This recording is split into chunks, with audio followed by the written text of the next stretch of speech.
The 2026 FIFA World Cup round of 16. Paraguay nil, France 1. France, after a gritty game, very ugly game, at Lincoln Financial Field in Philadelphia, Pennsylvania. Kylian Mbappe scores the game's only goal from a 71st minute penalty after a VAR review.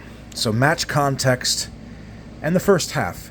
Entering as a massive underdog after eliminating Germany in the previous round, Paraguay deployed a highly defensive low-block 5-4-1 formation under Gustavo Alfaro. And the match was played under sweltering conditions with an extreme heat warning all throughout in most areas of the country for the 4th of July. A heat warning was in effect as temperatures hovered around approximately 100 degrees Fahrenheit. That's about 38 degrees Celsius for you non-Americans watching. Paraguay's game plan was to frustrate the French attack, soak up pressure, kill time, and it resulting in a physically bruising and attritional first half where the combined expected goals were remarkably low.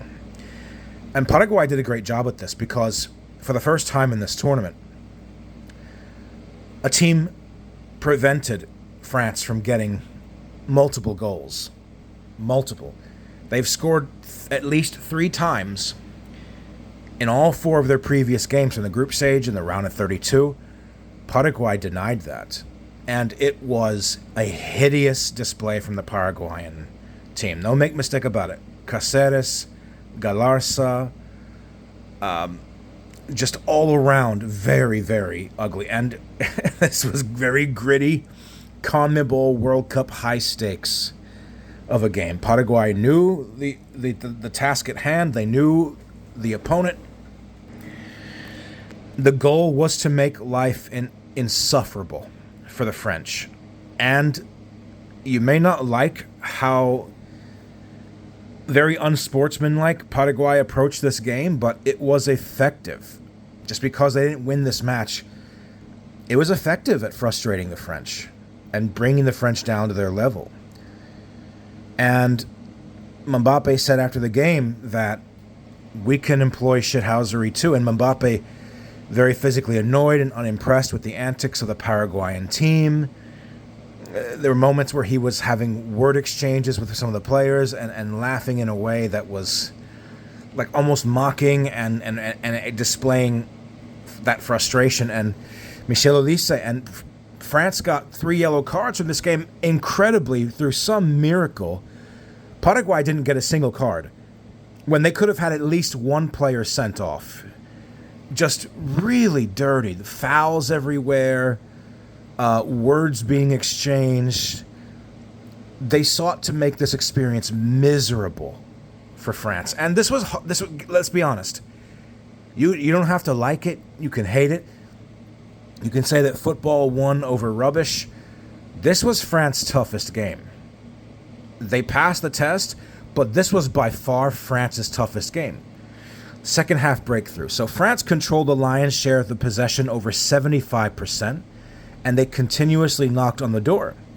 The breakthrough finally came in the 69th minute when Paraguay's Diego Gomez, he collides with French substitute Desiré Doué in the penalty area, and following a pretty long VAR review, the referees pointed to the spot. It's actually kind of funny because the actual foul that led to the penalty being awarded was soft compared to the other fouls that Paraguay were committing in this game, so it's kind of like it caught up to them at that point.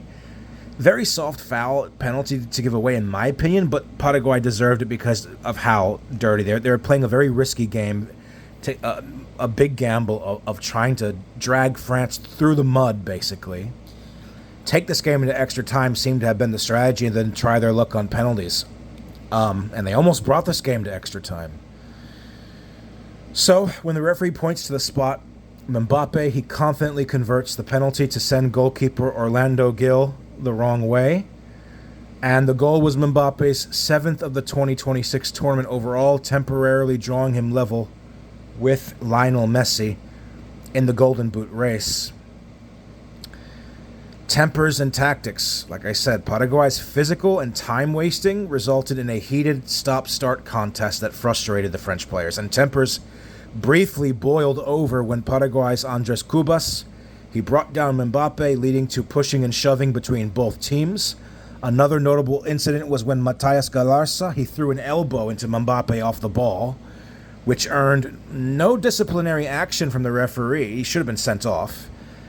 And in total, France got the yellow cards, which was that's quite damning. That's quite something. Paraguay walked away scot-free, basically, with no punishments. That's amazing to me. The officiating in this game was horrible. But the fault of the blame here relies on the referee's inability to control the match and maintain some semblance of integrity. Paraguay, you can really dislike what they did, but this is survival. This is the World Cup. This is CONMEBOL. This is a World Cup of the Americas. This is 100-degree temperature heat. You got to survive these tests if you're a big dog. And France has a big target on their back. They are the favorite to win this tournament right now based on everything we've seen. They're probably the most likeliest to win it of all the teams that are alive. And Paraguay said, we will make this suck for you. We will make this. We're not going down without a fight.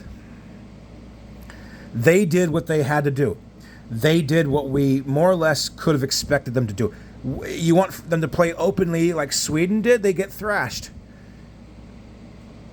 And France, they passed this test because they showed a lot of character themselves. Not just that they're not just a team of just big names and talent.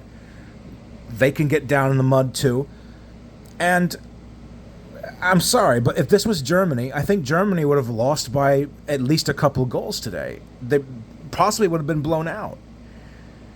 And, like, at the end of the day, Paraguay is a team that has to play to its strengths. Pragmatism, defensive, gritty, and be mad at the referees for not punishing this behavior sooner, like with the fouls and all that. Don't be mad at the player. Be mad at the game, not the player, as another YouTuber I follow said. Despite a massive disparity in offensive output, France recorded 15 shots to Paraguay's single shot on target, and the game remained tense until the final whistle. This win now will send France into the quarterfinals against Morocco for a rematch of the 2022 semifinal. That'll be a great game at the Gillette Stadium in Foxborough, Massachusetts, outskirts of Boston. Paraguay, good tournament. I hope Alfaro stays. He's really turned this team around. Strong, respectable side with a lot of spirit.